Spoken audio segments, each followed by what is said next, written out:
Hi guys, magdadamo muna ako. Saturday po kasi ngayon walang pasok. So kailangan may kabuluhan na naman yung ating araw. Kaya magdadamo ako dito guys. Ano na nga siya oh, matataas na yung damo. So kailangan mabawasan na natin. Paano ba ito? Hirap kasi guys pagka ganito, halos pumapasok na dun sa loob na dyan oh, sa may kubo namin. Okay lang sana kung natitrim-trim lang. Kaya lang, yung ganito gumagapag talaga siya. Guys. Hindi naman kasi araw-araw na natitriman. Mabuti sana guys kung meron tayong yung gardener, di ba? Hindi naman tayo mayaman. So, tiis-tiis tayo sa ganito. Pagka may time lang, saka nakakapaglinis, saka nakakapag damo-damo dito sa paligid. Alam niyo ba guys? Nanggaling na ako kanina sa labasan, doon sa kalsada. Bibili sana ako ng gatas ni Yayam. Kaya lang, sarado pa. Sarado pa yung mga tindahan ng gatas. Nag-close pala. Akala ko mayroong 24 hours na open. Hindi pala sarado eh. Sayang lang.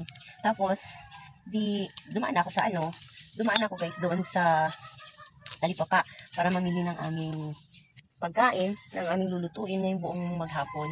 Kaya lang, wala pala akong dalang pera. Sakto naman guys na,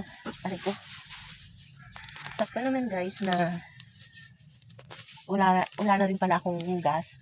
Nakamotor lang po kasi ako kanina. Tapos guys, alam niyo ba, wala akong dalang pera. So, paano ako makakauwi kung wala akong gas, diba? Nagpa-load nga ako kanina bago ako umalis dito sa bahay. Naalala ko pala, nagpa-load ako. Niloadan ko yung Gcash ko. Kaya lang guys, di siya mag-open yung data ko. Buti na lang yung taga-Caltex. Mababait sila. Pinakonect nila ako, kaya nakapagpagas ako. Ay, naku. Tapos guys, alam nyo ba yun? Sakto naman na yung pag-groceryhan ko, malapit lang doon sa gasoline station, doon sa may Caltex. Di nakatipid ako doon sa nakatipid ako guys doon sa data. Dahil nga malapit lang yung gasoline station, nakakonect ako at nakabayad doon sa sakit kasi guys ang pa ako. Nakabayad ako doon sa aking mga pinamili. O diba? Buti na nga lang maagang nag-open yun yung Talipapa doon na binibilhan ko. Maaga siyang nag-open guys. Kaya may pa rin, may pakinabang pa rin yung lakad ko kanina kahit na hindi ako nakabili ng gatas. Mamaya na lang. Si nanay guys, nandun sa taas. Paalis po kasi siya ngayong araw. Nagpaalam po siya na uuwi doon sa kanila kasi di ba magpapasok ka na sa Monday. So, hindi pa siya nakakapamili ng kanyang mga gamit sa apo niya. Wala pang gamit yung apo niya guys. Kasi nga hindi siya nakakauwi ng kanila doon sa bahay nila. Hindi niya napapasyalan yung apo niya kasi meron yan siyang apo na pinag-aaral na nasa kanya. Kaya lang syempre habang nandito siya, nagtatrabaho sa amin, yung apo niya na yun guys, pansamantala, iniwan niya doon sa anak niya. Iniwan niya doon guys kasi wala namang mag-aalaga, di ba? Nag-work nga siya. So, kailangan talaga niya magtrabaho para meron siyang ipantustos doon sa kanyang apo na inaalagaan. Kaya, kailangan ganun lang talaga ang buhay, sacrifice lang. Actually, guys, sabi ng nanay, dalawa daw nga yan. Yung apo niya na siya nagbabantay, siya nag-aalaga since noong pinanganak yata. Ganun. Kasi yung both parents, alam nyo na, pagka ganun. Tapos, guys, yung isa kasi, yung lalaki, yung dati dito sa bahay na nakatuloy din, medyo makulit ba, matigas din ang ulo. Kaya binalik ni nanay kasi nai-stress lang siya. Yung instead na makapagtrabaho siya ng maayos, hindi. Kasi nga, nai-stress siya at nabibigyan siya ng problema ng bata. Ganun po talaga. Minsan, siniswerte tayo. Minsan, nako, hindi natin masabi. Mahirap naman ng Alam niyo kasi guys, meron akong pandamo dati, nawala. Nawala siya guys nung nagpagawa kami dito ng bahay. Yung pandamo ko na yun, tawag doon sa amin guys, is yung sudsud. Maliit lang. Maganda yun siya pandamo. Baka nadala ba ng mga ano, ay, ng bintang pa. Talagang magandang klase kasi yun guys. Bigay yun sa akin ng nanay ko. Tapos pinaayos ko pa. So, talagang gaganda siya. May sentimental value eh. Tapos yun na nga guys, nawala.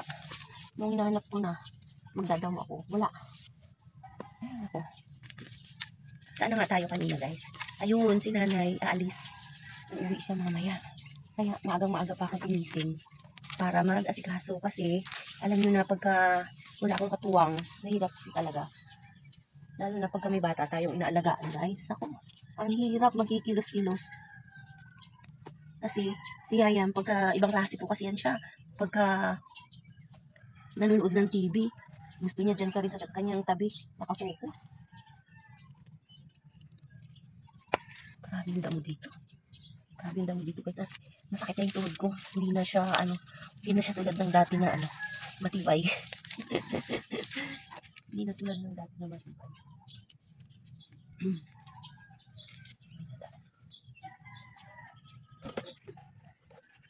Dito na naman tayo guys.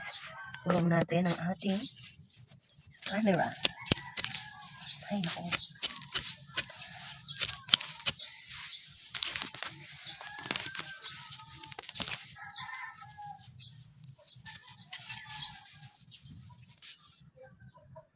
Nagluluto si nanay ng hot cake doon sa taas. At si Yayan ay tulog pa. Gumawa nga ako kanina guys ng lapit ko nga para may kachismisan ako dito.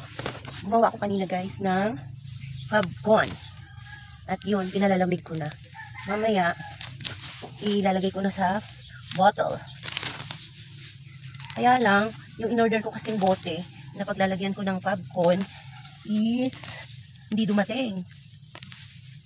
Hindi siya dumating guys. Ang sabi doon, hindi raw nag-confirm hindi raw nag-feedback yung supplier. Kaya wala, o-order na lang ako sa labasan. Siguro naman may mabibili rin dyan sa labas. Marami-rami pa ito guys yung aking dadamuhin. Alam na ba yun?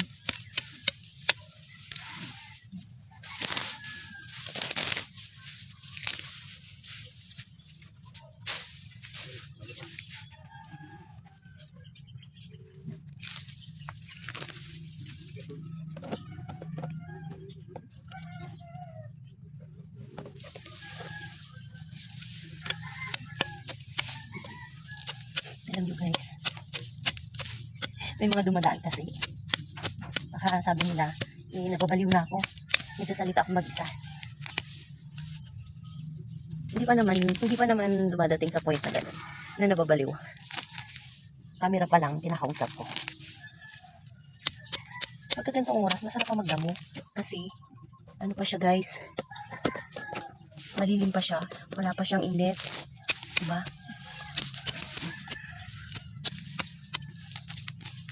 Buti pa yung bata, nakapag-jamming na. Ano siya guys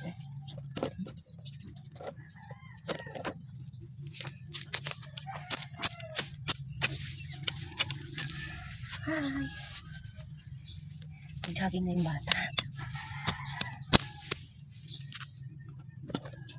Hindi talaga ako sanay guys na naabutan ng araw sa higaan. Pagka ganun na natatanghalian ako sa higaan guys, parang kulang ang araw ko. Parang nasayang ba? May mga nasayang ako oras na walang nagawa ganun. Gusto ko kasi sa araw-araw marami akong ginagawa. Makabuluhan, wow.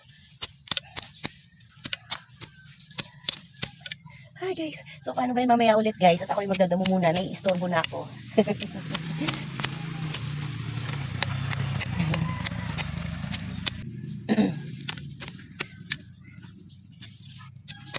Thank you for watching guys.